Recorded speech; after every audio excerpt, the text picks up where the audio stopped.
कई बार बच्चे मुझसे क्वेश्चन करते हैं कि सर हम आगे जैसे ही बढ़ जाते हैं सिलेबस को पीछे से भूलते जाते हैं, हमें ऐसा लगता है कि हमें पीछे का कुछ याद नहीं है, हम आगे बढ़ते जा रहे हैं। तो कैसे सर हम कॉन्सेप्ट को रिटेन रखें, कैसे अपनी रिवीजन की स्ट्रेटजी बनाएं, हम क्या करें सर?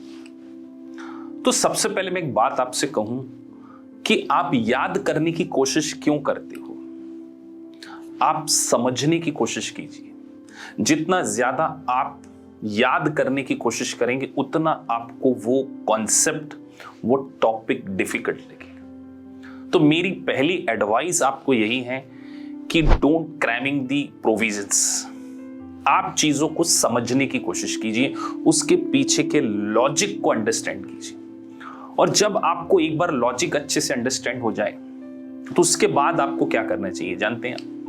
एक पर्टिकुलर टॉपिक को आपने पढ़ा, एक चैप्टर आपका कंप्लीट हो गया। हर चैप्टर में सभी पॉइंट्स बहुत ज्यादा इंपॉर्टेंट नहीं होते। पूरे टॉपिक में से आपको 40% ऐसे पॉइंट्स को निकालकर समरी नोट्स के रूप में लिख लेना चाहिए, जिससे कि जब आप दोबारा रिवीजन करने आए तो वो पहले 40% पोर्शन को आप अच्छे से रिवाइज कर सकें, जिससे कि कम समय में भी आप पूरे सिलेबस को टाइमली रिवाइज कर पाएंगे।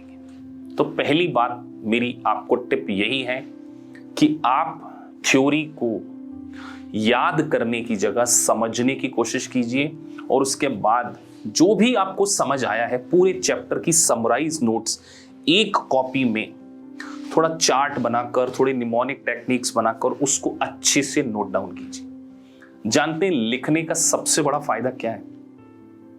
जब भी कोई बात आप लिखते हैं, कोई प्रोविजन कुछ भी लिखते हैं, आप उसको पहले अपने मन के अंदर बोलते हैं। आप ट्राई करके देखिए राइट नाउ।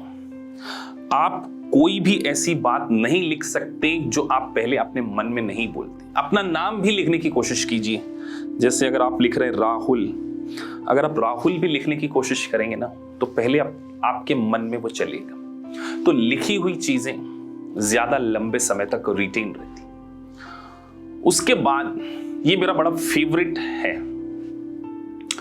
बहुत सारे लोग शिकायत करते हैं कि हम तो सर भूल जाते हैं। अपने माइंड को नेगेटिव इंस्ट्रक्शंस आप खुद देते हैं कि हम भूल जाते हैं, हमें तो याद नहीं रहता है।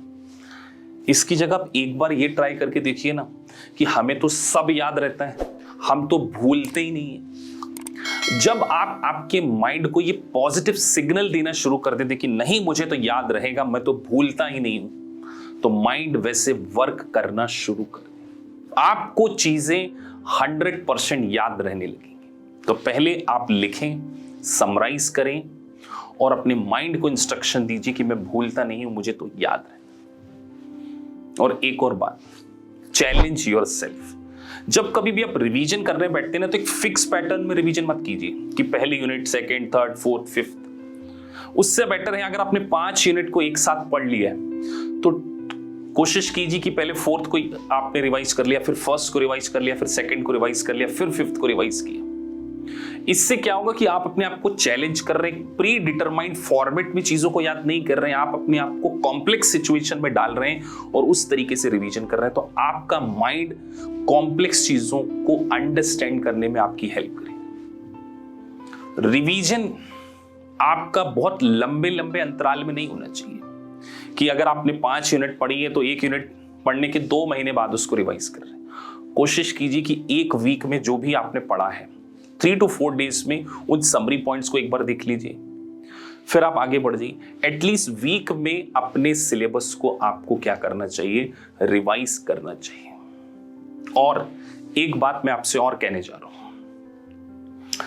जब आपका किसी सब्जेक्ट में इंटरेस्ट होता है ना, कि अगर आप वो सब्जेक्ट आपको अच्छा लगता है तो आपके भूलने के चांसेस वैसे भी कम हो जाते हैं।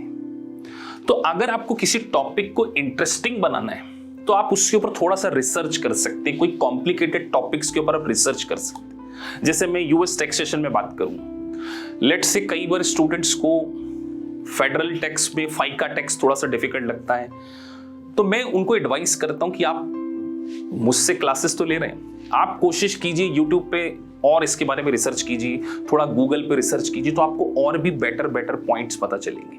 तो आपकी कॉन्सेप्चुअल क्लियरिटी रिसर्च के थ्रू और भी ज्यादा स्ट्रांग होगी और आपका उस टॉपिक में इंटरेस्ट बढ़ेगा। और याद रखिए, स्टडी का जो टाइम होता है वो जिंदगी का सबसे गोल्डन पीरियड होता है।